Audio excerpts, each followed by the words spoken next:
Welcome to episode 22 of season 2.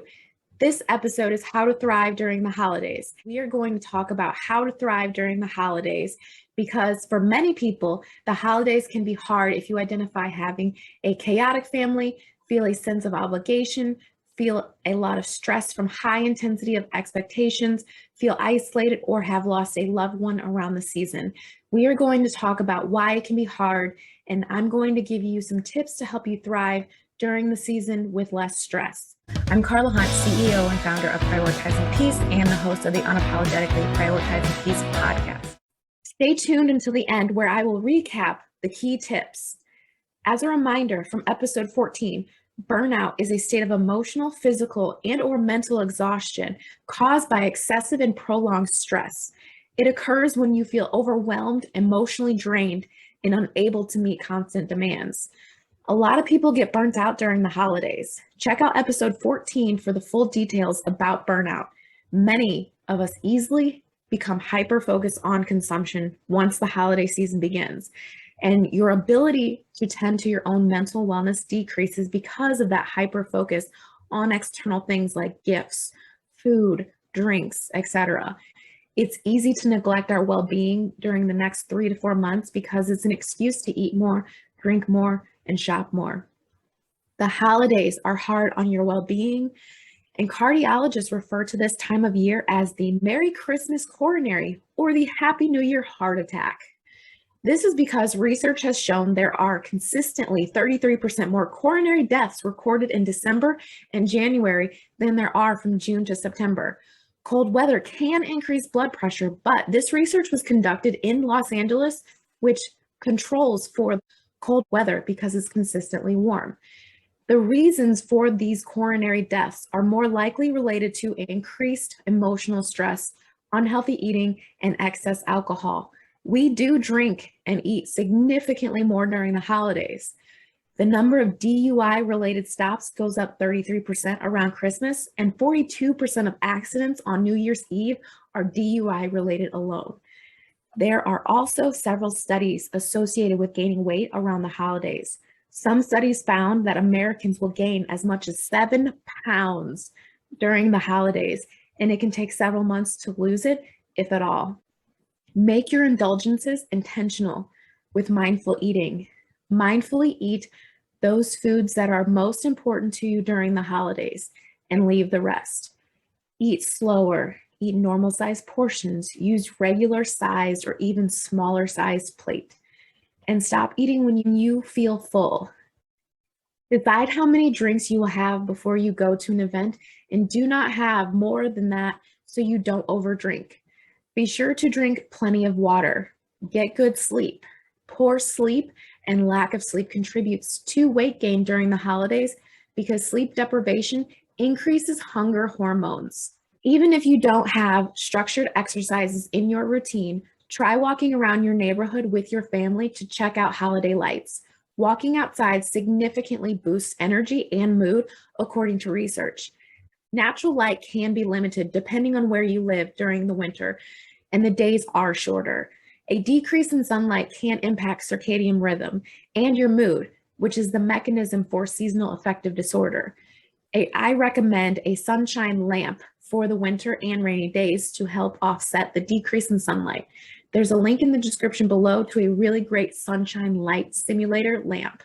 If you are the one making the food and in charge of the recipes, you can adapt them to be healthier versions. You are in charge. You can have a fruit and veggie platter.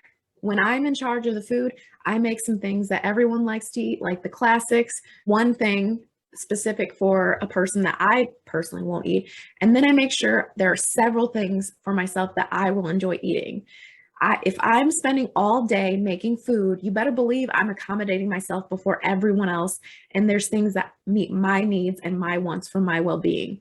Otherwise, someone else can go buy whatever they want for themselves or make it for themselves.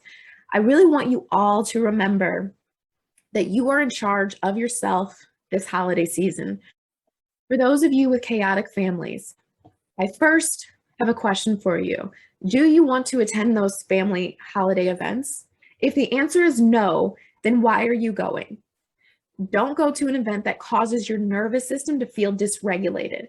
If you feel obligated, I'll get to that next. If you do want to go, but you know there's always that one person that starts drama every year, choose not to engage with that person or their drama. Also know your limits, and when the drama begins, that can be when you decide to leave. Remember in episode 20, I have the grounding meditation you can use before, during, and after to keep yourself grounded. You can also use this grounding meditation throughout the entire holiday season to help you remain centered. In addition to knowing your limits, which is setting clear boundaries with yourself and others, which I think that's why they call it November for a reason, y'all. What do you need to be saying no to this season? And I think they call it December because you need to be more conscious of your decisions. Another idea that comes from an aunt I had that always came late, hugged everybody, and then would make a to-go plate and leave.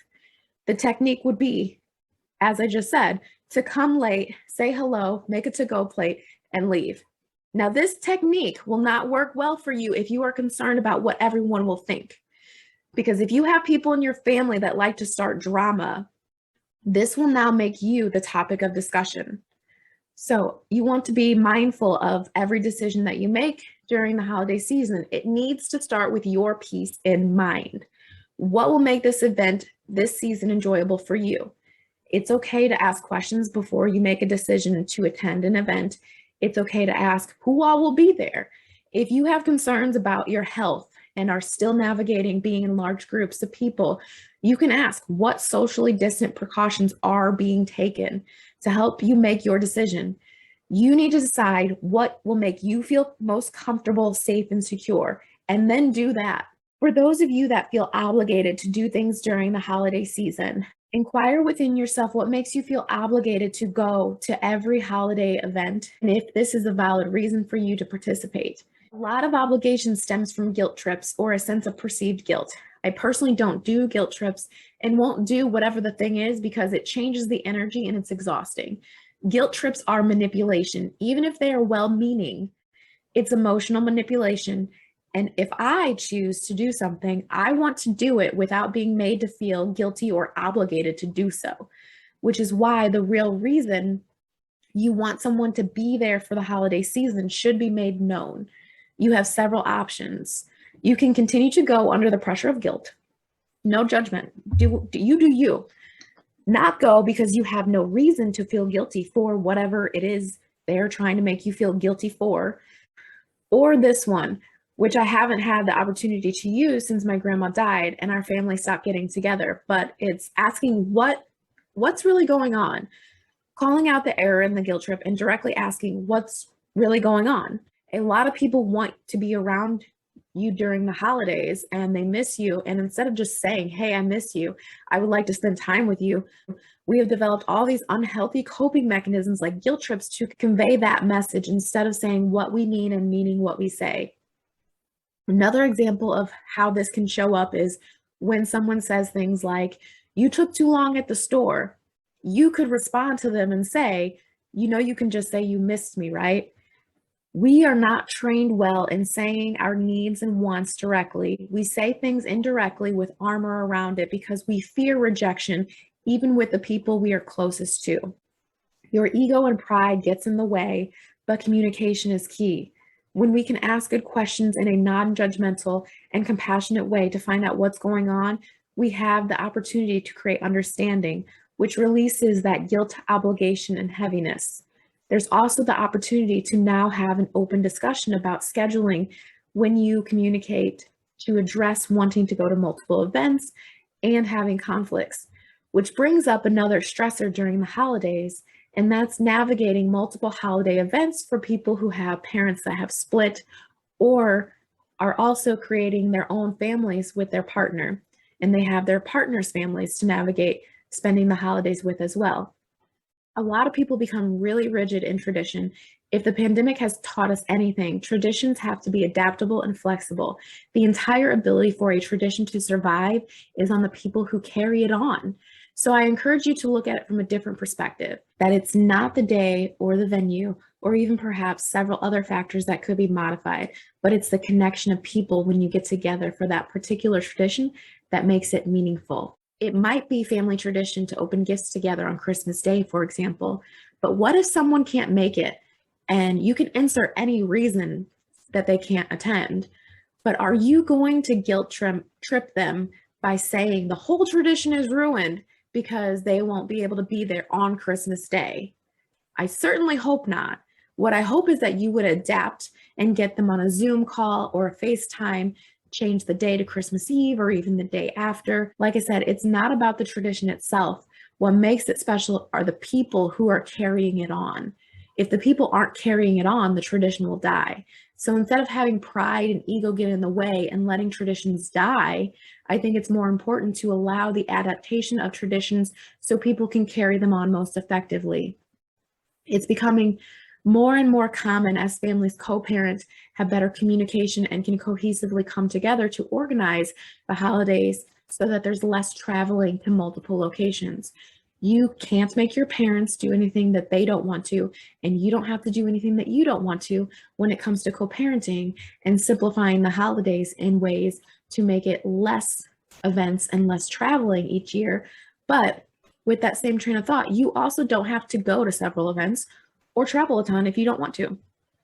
You can decide to go to one place for the holiday and switch off. For example, you can decide you'll go to your dad's for Thanksgiving and your mom's for Christmas instead of doing both each year. Whatever is most manageable for you. The question is, what do you want? What would bring you joy this holiday season? What traditions would you like to create if you weren't obligated or guilted into going somewhere you really didn't want to go? Would it be going to Miami for the holidays instead? That's for you to reflect on. When my mom's mom had her first stroke, she visited her almost every single day. It was about spending time with her, not about the date. I think society puts too much pressure on the idea that you have to be together on a specific holiday or it doesn't count, and that's a huge lie. You can visit your family literally any other day of the year, and it can be just as special. It's about quality time and not about the commercial holiday, which I think we often lose sight of. So please take some time this holiday season to slow down and list the things that you are grateful for. Expression of gratitude has been shown to improve mood. I know a lot of people go around the table on Thanksgiving and say what they are grateful for, but I want all of you to write down 3 things every single day you are grateful for when you wake up this holiday season, starting right now through January 1st. It can be the same things every single day if you are concerned about what to write. I want you to rewrite them every single morning and reflect on them briefly before you start your day. There is so much pressure to have a joyful, merry, and bright season that experts think unrealistic expectations, pressure for perfection, and comparing yourself to others can cause low moods. For those of you that feel high intensity of expectations around the holidays to buy presents, bake all the cookies, do all the decorations, and just in general, do all the things, first, you are not responsible for all the things. If there are other people around you that want to enjoy all the things that you provide them every year, it's time that they start helping you. And you need to start delegating so that you can enjoy the experience as well. You need to start eliminating tasks and extra events from your calendar that are unnecessary. If you dread the holidays because of everything you have to do, you're clearly doing too much and you need to do less. If we have learned anything from this last year, it's that we ought to aim to live our life and do so in a way that is satisfying because tomorrow is not promised. If you are experiencing pressure that is not self-induced, which a lot of times it is, which is why I want you to spend time slowing down and doing introspection. Ask yourself every day, what do I need to do for myself? How can I bring myself joy today so that I may then spread joy to others? Self first, then others. Too often we neglect our own needs to care for others. So if you are feeling extra pressure from outside sources in addition to yourself, take some time to reflect on who is this person to be concerned with what I should be doing. The only person you are responsible for is yourself. If someone has the ability to worry about what you are doing, they have the ability to worry about themselves and stay in their own lane. The question is, what are they ignoring in themselves that they have so much extra time to be criticizing you? A lot of times, people who have the most negative things to say are doing the least. Stop taking constructive criticism from people who haven't constructed anything. It's just criticism. When it comes to gift giving, ask people what they need instead of just over giving. Also ask yourself why you are giving so much. Are you over giving because there's a need within yourself that you are avoiding? Are you people pleasing? A Gallup poll expects that for 2021, Americans on average will spend $837 on gifts, while a Deloitte survey anticipates $1,463 in holiday shopping this year. Both are an increase from last year. Even if you make your best effort to give loved ones gifts they like, 15% of recipients are unhappy with gifts they received. Economists have a phenomenon which they refer to as deadweight loss of Christmas, where how much the gift giver pays, they lose between 10% to 33% of the value based on how much the receiver actually appreciates the gift. Basically, you're losing money giving people gifts they don't want and appreciate. So asking people what they want will give you an opportunity to spend less because not everyone wants a pricey gift. Gift giving is not my love language, but perhaps it's yours. You need to set some limits. And I read this post: before you go buy a bunch of stuff for family and friends this holiday season, ask them what they need. Maybe they need help with a utility bill, car payment, or rent. Maybe they could use a kid-free night and could use a babysitter. Maybe they could use a homemade meal. Maybe they need someone who will listen to them over a cup of coffee. Maybe they don't know what they need. Maybe they don't know what to ask for or are too embarrassed to ask. Maybe you could be the one to give them exactly what they need this season, rather than some stuff they will never use. This is where your gift giving really comes into play. You can give the gift of social connection and social support to others who really need it this holiday season. So ask people what they really need and go from there. There's an entire group that I've mentioned as well who feel isolated during this holiday. If there is someone in your life that every year in the past, when you've returned from work and you do the old water cooler talk and ask how the holidays were and they were awkward and short about it, or they even mentioned that they didn't do anything, these are the people that you need to be inviting to your holiday events. The greatest gift you can give someone is from love. I want you to sit with that before you make any purchases this holiday season. In what ways that are not monetary can you give gifts that are from a place of love? How can you give your time, energy, and social connection this holiday season? What gifts do your loved ones need that they would appreciate?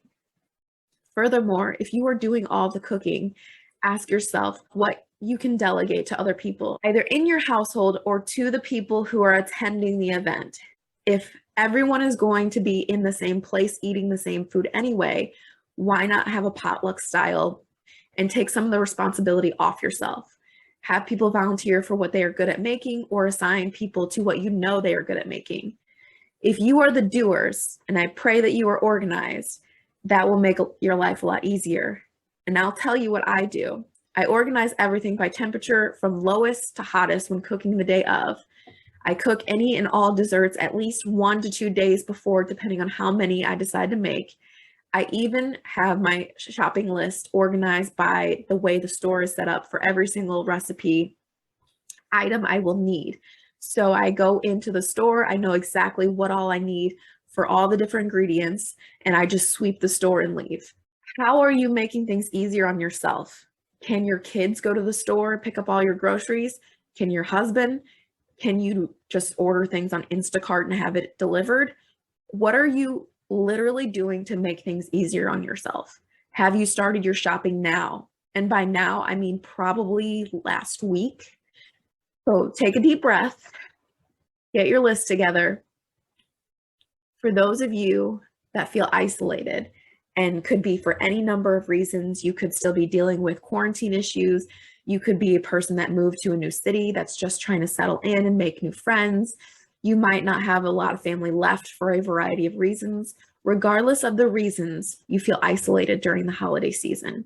Although I'm talking to those that feel isolated, if you are one of the ones that struggle with feeling obligated to attend events or feeling like you are doing too much, I want you to listen to this too, because you are the perfect people to help those that feel isolated or have lost a loved one to feel more social connection during this holiday season.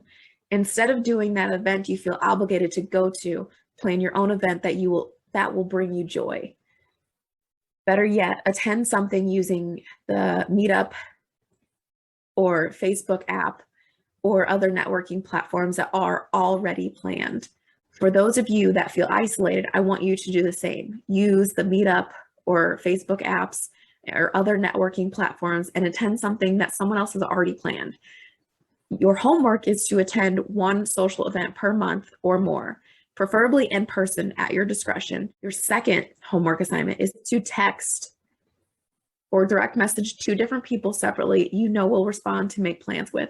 I want you to reflect on this and think outside the box for this one. Someone who you talk to all the time. It could be someone you haven't spoken to in a while. The reason I want you to think about it is because a lot of times we get into this pattern of negative self-talk where we convince ourselves that we don't have anyone we can text who will hang out with us. It's only true if we continue to believe it and never text anyone or continue to text the same people who are always busy. If you break the pattern and text someone different who in the past may have been able to hang out with you and you had fun together, you can start to create new positive beliefs around socializing. We have to be honest with ourselves. Many of us, when we feel isolated, it's because we have shut people out and we aren't actively doing anything to change that. If you remain feeling isolated this holiday season, you are choosing isolation because you have plenty of singles and other group events online that can be attended in person or virtually. You can also be the one to create the event yourself if you are feeling up to it. Having a Friendsgiving or a Black Friday poker game. There are so many opportunities for you to create social connections. You have to be open and willing to participate. For those of you that have lost loved ones, the holidays can be especially hard because the holidays remind you of what you have lost. In the Secret Language of Feelings book, I highly recommend this book, and the link to it is in the description below to get it on Amazon. In addition to this book helping you create a more satisfying life, it talks about the concept called emotional resonance. The problem is that many of the emotions from the past have been repressed and pushed down, the ones that were never processed. The emotions, unless they are properly dealt with in healthy ways, will resonate with emotions we experience today, causing an overreaction to situations that you find yourself in. To cope, we will do things like drink too much, eat too much, shop too much. Whatever your coping mechanism is, you be doing too much. The holiday season is a perfect enabler to drink, eat, and shop too much. So, for example, the trigger is Christmas. You feel sad because you have emotions you haven't dealt with in the past tied to Christmas. This sad feeling is intensified. The book tells you exactly what has caused your sadness and what needs to be addressed in order to create a satisfying response. But instead of addressing your needs, you are distracting yourself, which is a short-term gratifying coping mechanism that leads to frustration, which is a clue that what you are doing isn't working and you need to do something different, though we're not aware of this. Your body has built-in safety mechanisms from this frustration, and you go into depression to get you to pause from doing the things that are not meeting your needs. This depression is supposed to be time to reset, recharge, and then do something different. Otherwise, this cycle will continue to repeat over and over and over again. Get this book to find out what the satisfying responses are. There's a workbook for several of the primary emotions. Emotional resonance are those lingering feelings that come up again during the holidays. There's a strong emotional memory tied to your loss, and it has been associated with the holidays. Think about children. You have the ability to sympathize with their emotional pain, especially if you are their parent. you will react or overreact to their needs based on your emotional resonance. If your parents ignore your cries as a child, you may be a smother and overreact to your child because you go opposite of what your parents did, or you may do the exact same things as your parents and ignore their cries too. Either way, that emotional resonance causes you to react. Subconscious reprogramming will eliminate old useless emotions from the past so that you can respond to current situations and challenges of life with the appropriate amount of emotion. The ability to experience and process emotions appropriately without emotional resonance, such as anger, sadness, frustration, and even depression, is important. Contact me if you are interested in learning more about subconscious reprogramming. Something you can do right now to help, which will depend on your unique situation, but most likely to spend more time building social connections this holiday season. Get out of the house, spend time with family and friends, use social media apps like Meetup and Eventbrite to find events to go to and make new friends. Focus on gratitude and appreciation for what you have right now in the present moment instead of being anywhere else in time. Lao Tzu said, if you feel depressed, you are living in the past. If you feel anxious, you are living in the future. If you feel at peace, you are living in the present. Isn't peace the best gift you can give yourself? Use the grounding meditation from episode 20 and stay present. To recap, we covered several different topics, all for different ways you can thrive during the holidays, which include but are not limited to being mindful eating, introspection to self, and there are many questions I pose throughout this episode for you to reflect on. Self-care, getting plenty of sleep, drinking water, getting physical activity and sunlight, taking control of your holiday season, remembering that you are in charge of yourself, setting boundaries with yourself and with others, knowing your limits and saying no, having clear, direct, and compassionate communication, being flexible when it comes to scheduling, organizing and prioritizing, practicing gratitude, social connection, subconscious reprogramming, and grounding meditation. All of these things can help you throughout this holiday season to thrive. If you would like to get on my waitlist for a limited number of confidence-building subconscious reprogramming sessions I'm doing after Thanksgiving, make sure to use the link below to sign up for a free discovery call with me. If you are not ready for mental wellness coaching or subconscious reprogramming just yet, a really great place to start is to read this book called The Secret Language of Feelings. Use the link in the description below to get your copy on Amazon. This book describes that all feelings, including anger, are good. All feelings are good because their purpose is to provide us with information, direction, and motivation that will help us create a satisfying life. Oftentimes, many of us ignore our feelings and are dysregulated, which is why we are not experiencing a satisfying life.